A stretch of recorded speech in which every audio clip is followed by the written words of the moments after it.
के बाद जो यूसिनोफिल था उसके पास बाइलॉप्ट था, मतलब होर्सशू शेप्ड था। और जो थर्ड है बेजोफिलिक, तो बेजोफिल में एक इर्रेगुलर सा न्यूक्लियस था। तो इसके अंदर कोई इर्रेगुलरिटी नहीं होगी, इसके अंदर कोई होर्सशू शेप नहीं होगा, बल्कि इसके अंदर क्या होगा, इसके अंदर किडनी शेप्ड न्यूक्लियस होगा।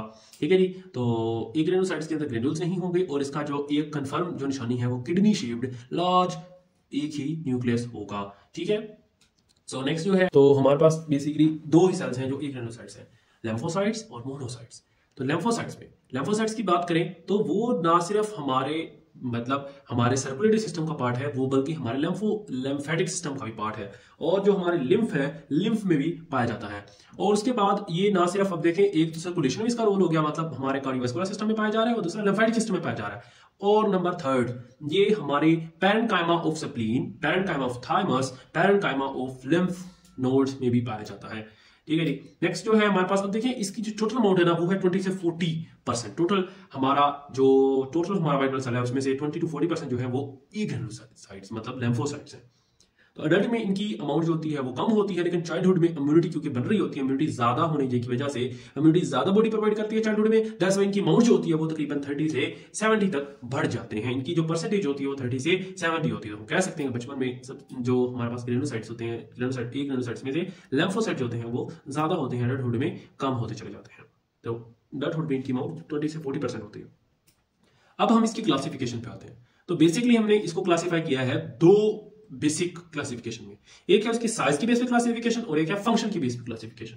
एक साइज की बेस पे करें तो एक स्मॉल लिम्फोसाइट्स होते हैं और एक लार्ज लिम्फोसाइट्स होते हैं। अगर हम स्मॉल लिम्फोसाइट्स देखें तो एग्जैक्ट तकरीबन वाइट ब्लड सेल्स जैसा ही है, मतलब 7.5 माइक्रोमीटर उसका जो है वो डायमीटर है, जो सेम टू सेम हमारे एरिथ्रोसाइट्स का या वाइट ब्लड सेल्स का था।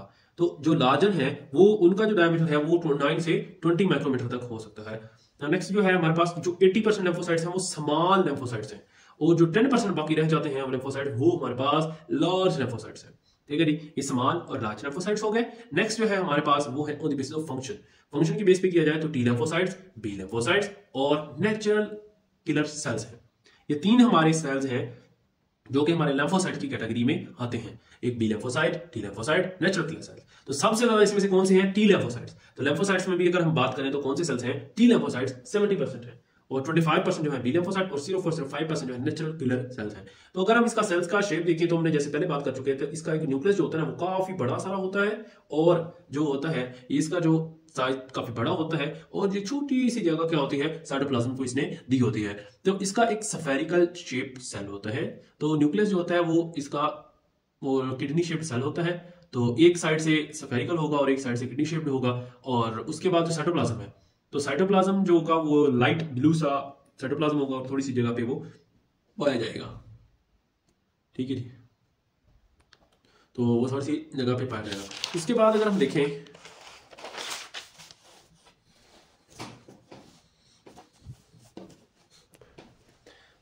नेक्स्ट जो हमने डिटेल में पढ़ना है लिम्फोसाइट्स में से जो पहली टाइप है लिम्फोसाइट की, टी लिम्फोसाइट्स।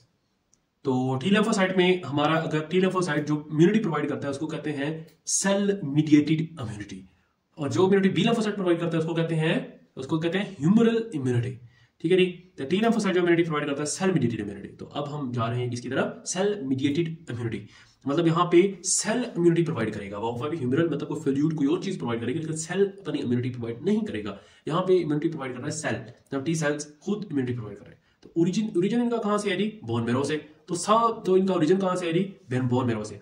तो जैसे ये बोन मैरो में बन जाते हैं तो वहां से ये ट्रेवल करके किधर चले जाते हैं? थाइमस में। तो थाइमस में इनकी मेच्योरेशन होती है। मेच्योरेशन में क्या होता है कि इसको ना, इसकी मेच्योरेशन की जो एक सिंपल सी डेफिनेशन आप यूं समझे कि इसको ना वो किया जाता है कि देखा जाता है कि इनमें से कौन सा लिम्फोसाइट है जो अपनी ही सेल से रिएक्ट कर जाए, तो उनको निकाल दिया जाता है। तो उसमें से मैच्योरेशन की फेज में इसके ऊपर स्पेसिफिक रिसेप्टर्स लगाए जाते हैं, और टी सेल रिसेप्टर्स और सीडी रिसेप्टर्स। तो ये दो तरह के रिसेप्टर्स होते हैं जो इनके ऊपर लगाए जाते हैं, ताकि ये अपने सेल्स को जो है ना वो क्या करें, उसको ये स्पेसिफिकली रिसेप्टर्स हैं हाँ उन सेल्स को डिटेक्ट करने के लिए कि जो हमारी बॉडी में कोई फॉरेन पार्टिकल है। तो इन दो रिसेप्टर्स उन्हीं को डिटेक्ट करेंगे जो कोई फॉरेन पार्टिकल होगा, ताकि ये रिसेप्टर्स अपनी बॉडी के ही सेल्स को खाना शुरू ना कर दे।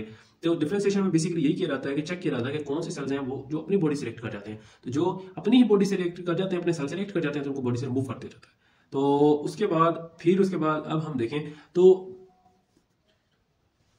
तो इसका जो नेक्स्ट जो होता है ये हमारे ब्लड के जरिए स्प्लीन और लिम्फ नोड में भी पहुंच जाते हैं। तो इसका ये ना सिर्फ मैं पहले बात कर चुके हैं, तो लिम्फोसाइट्स ना सिर्फ ब्लड कार्डियोवास्कुलर सिस्टम का पार्ट है, बल्कि ये लिम्फोसाइट्स का लिम्फेटिक सिस्टम का भी पार्ट है। तो लिम्फेटिक सिस्टम में स्प्लीन और लिम्फ नोड का भी ये पार्ट है, और इसीलिए क्योंकि खुद इम्यूनिटी में पार्ट ले रहे हैं, इसकी सेल मीडिएटेड इम्यूनिटी कहते हैं। ऐसी इम्यूनिटी जो टी सेल्स प्रोवाइड करते हैं, टी लिम्फोसाइट्स प्रोवाइड करते हैं, उसको कहते हैं सेल मीडिएटेड इम्यूनिटी। और नेक्स्ट हमारे पास आ गए हैं बी लिम्फोसाइट्स। तो बी लिम्फोसाइट्स क्या होते हैं, ये ह्यूमरल इम्यूनिटी देते हैं, मतलब ये एंटीबॉडीज प्रोड्यूस करते हैं और वो एंटीबॉडी जो होती है हमें इम्यूनिटी देती है। तो ये हम कह सकते हैं कि इसमें सेल खुद इन्वॉल्व नहीं होती, बल्कि इसमें एंटीबॉडीज इन्वॉल्व होती हैं। तो बी से आप याद रख सकते हैं एंटीबॉडीज। तो first identified in the birds, तो क्योंकि ये फर्स्ट बर्ड में आइडेंटिफाई किया था, और बर्ड्स में भी कहां पे उनकी ना देखिए, जैसे हमारे पास लिम्फोइड ऑर्गन है, हमारे पास लिम्फोइड ऑर्गन स्प्लीन है, हमारे पास लिम्फोइड ऑर्गन थाइमस है, हमारे पास लिम्फोइड ऑर्गन लिम्फ नोड है। ठीक है, जो बर्ड्स के पास लिम्फोइड ऑर्गन है वो है ब्रस्सा और फेब्रिकस। तो अब जो हमारे पास उनके अंदर क्या होता था, उनके अंदर बोन मैरो में बनते थे, और जैसे हमारे पास बोन मैरो में बनते थे और स्प्लीन और लिम्फ नोड में ये स्टोर हो जाते हैं, वैसे ही इनके अंदर जो बी सेल्स हैं वो बोन मैरो से बनते थे और ब्रस्सा और फेब्रिकस में स्टोर हो जाते थे। फेब्रिशियस या फिर फेब्रिकस, इसको फेब्रिकस भी कहते हैं, फेब्रिशियस जो भी आप कहना चाहें। तो जो बोन मैरो में जब बने तो मूव करेंगे ब्रस्सा और फेब्रिशियस में चले गए।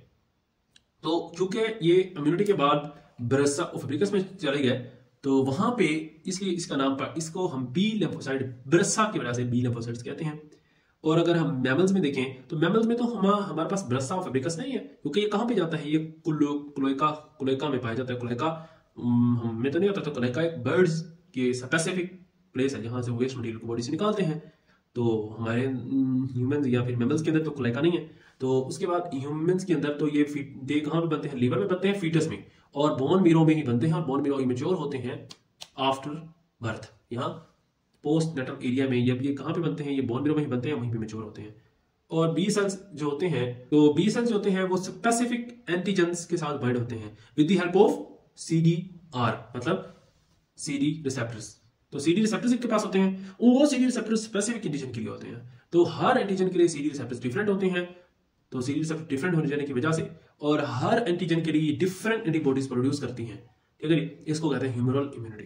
तो उसके बाद जैसे ही हमारी बॉडी में कोई एंटीजन आता है, तो एंटीजन क्या करता है, बी सेल्स को स्टिमुलेट करता है।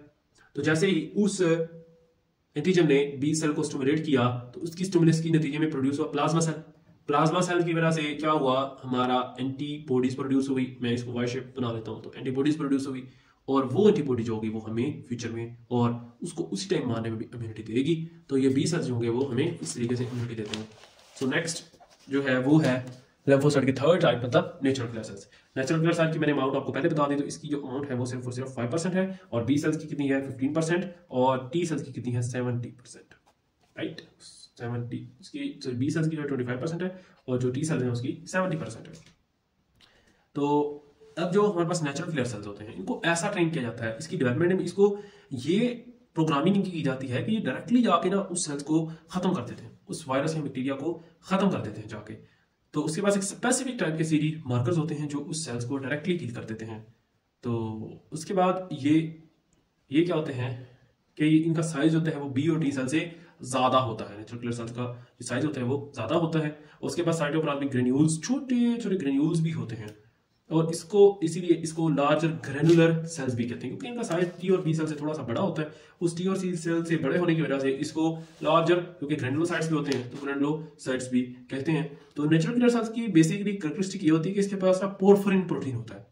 स्पेसिफिकली पोरफिरिन प्रोटीन होता है, और पोरफिरिन प्रोटीन जो होता है वो क्या करता है, वो डायरेक्टली जाके उसके अंदर पोर कर देता है। जो बैक्टीरिया होगा या वायरस होगा, तो उसके पोर्स की वजह से वो उनकी डेथ हो जाएगी, उनकी साइटोप्लाज्मिक जो सेल मेम्ब्रेन है वो उसकी क्वांटिटी खराब हो जाएगी और उसकी डेथ हो जाएगी। ठीक है, नेक्स्ट है हमारे पास मोनोसाइट्स। सो मोनोसाइट्स एक सेकंड टाइप है ए ग्रेनुलोसाइट्स की। सो हमारे पास जो मोनोसाइट्स की अमाउंट है वो है 3 to 8%, मतलब टोटल वेट ब्लड सेल्स में जो 3 to 8% अमाउंट है वो है मोनोसाइट्स की। तो मोनोसाइट्स के बाद जो उसका साइज है मोनोसाइट्स का वो 15 से 20 माइक्रोमीटर है। हम कह सकते हैं कि मोनोसाइट सबसे बड़े सेल्स हैं, ब्लड सेल्स में से सबसे बड़े सेल्स जो है वो है मोनोसाइट्स, राइट। तो सबसे बड़े सेल्स हमारे कौन से हैं, ये मोनोसाइट्स। और सबसे छोटे या फिर जिनको सेल कंसीडर ही ना किया जा सके वो है प्लेटलेट्स। तो प्लेटलेट्स को हम सेल कंसीडर नहीं करते, बल्कि वो फ्रैगमेंट्स हैं, साइटोप्लाज्मिक फ्रैगमेंट्स हैं। तो ये ना जैसे हमारे पास दूसरे सेल्स से मतलब हमारे पास lymphocytes थे, तो उनका न्यूक्लियस जो था वो भी किडनी शेप था, शेप इनकी भी किडनी शेप होगी, तो इनका न्यूक्लियस भी किडनी शेप होगा जैसे इनका था। लेकिन इसके पास ना क्रोमेटिन बॉडीज कम होती हैं, क्रोमेटिन बॉडी डेंस नहीं होती, कंडेंस नहीं होती। उस लेस कंडेंस क्रोमेटिन की वजह से इसके पास उसका स्टेन जो होता है वो लाइटर स्टेन होता है, लेस स्टेन होता है, लाइटर स्टेन होता है। लाइटर स्टेन की वजह से उसका जो पर्पलिश कलर होता है, वो पर्पलिश अपीयरेंस इसमें आपको नहीं मिलेगी तो सही, लेकिन बहुत कम मिलेगी। जैसे लिम्फोसाइट में बहुत ज्यादा पर्पलिश मिलते थे, तो इसमें ये लाइट फेड पर्पल कलर मिलेगा। उसके बाद उसका न्यूक्लियस का जो कलर होगा वो लाइट कलर होगा। उसके बाद बेसोफिलिक स्टेन, उसके बाद जो स्टेन होगा, उसके बाद जो स्टेन ये लेगा वो कौन सा स्टेन होगा? Basophilic stand. इसको जो ये अट्रैक्ट करेगा, किसके करेगा? ये बेसोफिलिक स्टेन के साथ ये अट्रैक्ट होगा।